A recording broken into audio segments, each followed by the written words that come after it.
क्या आपको ये मीम याद है? ये बिक गई है गवर्नमेंट, अब गवर्नमेंट में कुछ नहीं है। ये जो सारे मिलके हमको पागल बना रहे हैं मादर। अगर मजाक मस्ती साइड कर दिया जाए तो ये बहुत ही सीरियस बात है, क्योंकि सरकार का तो नहीं पता लेकिन मीडिया जरूर लोगों को पागल बना रही है। लोकतंत्र का चौथा स्तंभ कहे जाने वाली मीडिया का काम शायद अब उनका ना रहा। उनकी ड्यूटी अब कुछ और ही हो गई है। मुझे ड्रग्स दो, मुझे ड्रग्स दो। नो माय डियर फ्रेंड, मैं तुम्हें भड़वा कहता हूँ, दलाल कहता हूँ, और बताओ 80% हमारी आबादी हिंदू है, क्या हिंदू चुप रहेंगे? अरे तुम्हारी इतनी औकात थी ना, ये बदतमीजी है। आ जाना था, ये जूता मारते हम तुम्हें। अरे राहुल वाड्रा गांधी, मैं आपको कहना चाहता हूँ 2 शब्दों में, चल हट। आपको क्या लगता है एक लोकतांत्रिक देश में वोटर्स और पॉलिटिशियंस का रिलेशन एक दूसरे से कैसा है? मेरे ख्याल से जवाब सबका ऑलमोस्ट सिमिलर सा ही होगा। जब एक पॉलिटिशियन इलेक्ट होकर आता है तो वोटर्स का विश्वास उसके साथ होता है, वो लोगों के प्रति अकाउंटेबल होता है और वो ये मेक श्योर करता है कि जो वादे उसने किए वो उसे पूरा कर सके और लोगों का ट्रस्ट अपने किए गए कामों से कायम रख सके।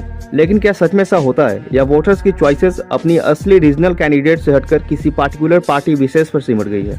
बीजेपी के टिकट पर तो कुत्ता भी खड़ा हो जाए हम जिता दें। ये सच है, अगर कुत्ता भी आएगा उसको भी जिताएंगे। अंधविश्वास नहीं है, हम भक्त हैं। वीडियो के स्टार्टिंग में मैंने बात करी थी मीडिया की कि कैसे ये सच बोलने के बजाय सच को क्रिएट करने में लगी है। सोचने वाली बात यह है कि लोगों की इस तरह की मेंटालिटी का जिम्मेवार कौन है? क्या वो पॉलिटिकल पार्टीज है, कोई सीक्रेट एजेंसीज है, जिसके बारे में हम आगे इस वीडियो में बात करेंगे, या लोग अपने इस हालात का जिम्मेवार खुद हैं? मेटा और गूगल एस्टीमेट के अकॉर्डिंग अराउंड 103 करोड़ सिर्फ दिसंबर और मार्च के बीच पॉलिटिकल एडवर्टाइजमेंट पे खर्च किए गए थे, जिसमें से सिर्फ बीजेपी ने अकेले लगभग 37 करोड़ खर्च किए, जो कि कांग्रेस से 300 गुना ज्यादा थी। वैसे आपकी तुलसी भी यहीं खड़ी है। दूल्हा हम बनेंगे, इज्जत की कोई कमी नहीं है। ए भाई तुम तो रहने ही दो, हमारी दुकान इनसे काफी बड़ी है, दूल्हा तो हम ही बनेंगे। अगर मीडिया गोदी में बैठी रही तो ना संविधान रहेगा ना लोकतंत्र। मुझे बख्शिश दो, मुझे बख्शिश दो, मुझे बख्शिश दो, मुझे। सोशल मीडिया का गेम कितना स्ट्रॉन्ग है सबको समझ आ गया है। इलेक्शन कैंपेन पोस्टर्स और टेलीविजन से काफी आगे निकलकर डिजिटली किया जा रहा है। पॉलिटिशियंस बहुत ही स्मार्टली इन्फ्लुएंसर्स के साथ कोलैब करके एक टारगेटेड ऑडियंस को ग्रैब कर पा रहे हैं। लेकिन क्या इतना सारा तामझाम ये पार्टीज अकेले कर पा रही हैं? The answer is no. इनके सारे एक्शन के पीछे एक एजेंसी होती है जो सारी चीजें स्मार्टली प्री प्लान करके देती है। ये वही सीक्रेट एजेंसी है जिसका जिक्र मैंने थोड़ी देर पहले किया था, जिससे कॉमनली पॉलिटिकल कंसल्टेंसी के नाम से जाना जाता है। पॉलिटिकल कंसल्टेंसी नाम तो सुना ही होगा आपने, पिछले कुछ सालों से कुछ ज्यादा ही चर्चा में है। और अगर ना भी सुना हो तो कोई बात नहीं, आगे सारी बातें करेंगे, ये क्या है, कैसे काम करता है, सब कुछ। पॉलिटिकल कंसल्टेंसी, ये नाम सुनने में जितना फैसिनेटिंग और प्रोफेशन जितना ग्लैमरस लगता है, काम इनसे कई ज्यादा डार्क है। अभी के समय में बहुत बड़ा प्रॉफिटेबल धंधा बन चुका है। अगर हम इसकी इतिहास की बात करें तो इसका प्रमाण 20वीं सदी के शुरुआत से ही मिलता है, लेकिन इसे प्रोफेशनली 1930 के दशक में स्टार्ट किया गया था, जब यूएस के क्लिम विटेकर और लियोन बैक्स्टर ने एक पहला पॉलिटिकल कंसल्टिंग फर्म ओपन किया और कैलिफोर्निया के गवर्नर अर्ल वॉरेन को मीडिया स्ट्रेटजी के थ्रू इलेक्शन जीतने में मदद किया। अगर अभी के समय में भारत की बात करें तो जनरली पॉलिटिकल कंसल्टिंग फर्म मतलब आईपैक, और आईपैक मतलब प्रशांत किशोर।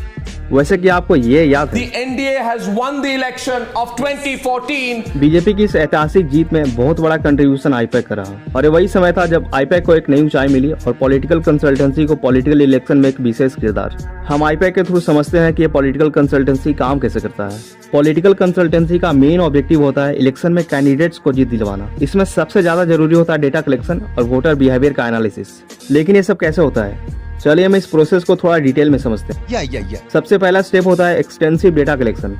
ये डेटा कलेक्शन ट्रेडिशनल मेथड्स जैसे डोर टू डोर कैनवैसिंग, सर्वेस और लोकल इश्यूज को समझने के जरिए होता है। ये प्रोसेस इलेक्शन के कई महीने पहले ही स्टार्ट हो जाता है। यह डेटा कलेक्ट करने के लिए पॉलिटिकल कंसल्टेंसी बहुत सारे कॉन्ट्रेक्चुअल और परमानेंट एम्प्लॉयज को हायर करती है, जिन्हें यूजुअली फुट सोल्जर्स कहा जाता है। और ये सोल्जर्स ग्राउंड लेवल पर जाके हर एक वोटर से मिलता है, उनकी प्रॉब्लम्स और डिमांड्स को नोट करता है, और वो हर एक माइक्रो लेवल इंफॉर्मेशन गैदर करता है जो किसी पॉलिटिकल पार्टी को इलेक्शन जितवाने के पर्सपेक्टिव से इंपॉर्टेंट होता है। हरदीप दुग्गल, जो कि आईपैक की डिजिटल हेड है, वो बताती है कि आईपैक पार्टी के साथ मिलकर लार्ज स्केल एक्सरसाइज कंडक्ट करता है ताकि ग्रास रूट आउटरीच और अंडरस्टैंडिंग को इम्प्रूव किया जा सके। ये एक सिटीजन सेंट्रिक एजेंडा क्रिएट करने में मदद करता है जो पूरी पॉलिटिकल कैंपेन का कॉर्नर स्टोन होता है। पर यहाँ एक प्रॉब्लम ये है कि कई बार ये डेटा इलीगल तरीके से कलेक्ट किया जाता है। जब कोई रूलिंग पार्टी कंसल्टेंसी को हायर करती है तो कंसल्टेंसी को गवर्नमेंट डेटाबेस का एक्सेस मिल सकता है, जिससे कंसल्टेंसी अपने क्लाइंट्स के फायदे के लिए मैनिपुलेटिव तरीके से यूज कर सकती है, जो कि बिल्कुल अनएथिकल है।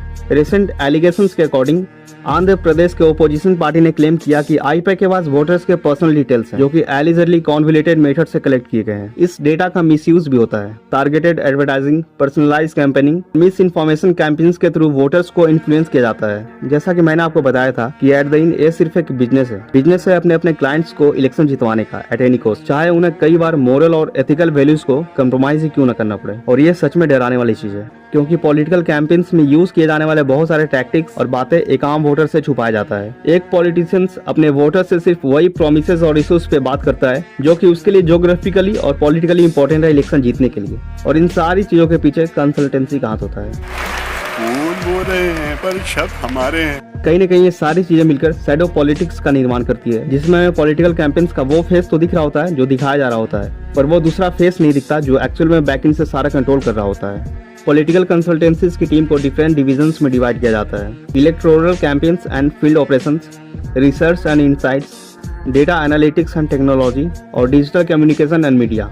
ये टीम यूजुअली यंग प्रोफेशनल से बनी होती है, जिनका एवरेज एज 25 से 26 साल के आसपास होता है। ये लोग रैपिडली ऑपरेशंस स्केल अप कर सकते हैं और इनमें आइडियोलॉजिकल या पार्टी बायसेस कम होती है, ये कंसल्टेंसीज क्लेम करती हैं। ये प्रोफेशनल्स पॉलिटिकल कंसल्टेंसी को अलग ही एडवांटेज प्रोवाइड करती हैं, क्योंकि ये लोग नई टेक्नोलॉजीज और सोशल मीडिया ट्रेंड्स को इजीली अडेप्ट कर लेते हैं। लेकिन इसका डाउन साइड ये है कि मोरल और एथिकल वैल्यूज कभी कभी कंप्रोमाइज हो जाती है। इलेक्शन कैंपेन्स में प्रोमिसेस और प्लेसेस का बॉटम अप अप्रोच फॉलो करते हुए बनाया जाता है। ग्राउंड लेवल से लेकर टॉप लेवल तक हर एक स्टेप्स केयरफुली प्लान्ड और एग्जीक्यूटेड होता है, क्योंकि किसी भी कीमत पर इलेक्शन को जीतना ही फाइनल गोल होता है।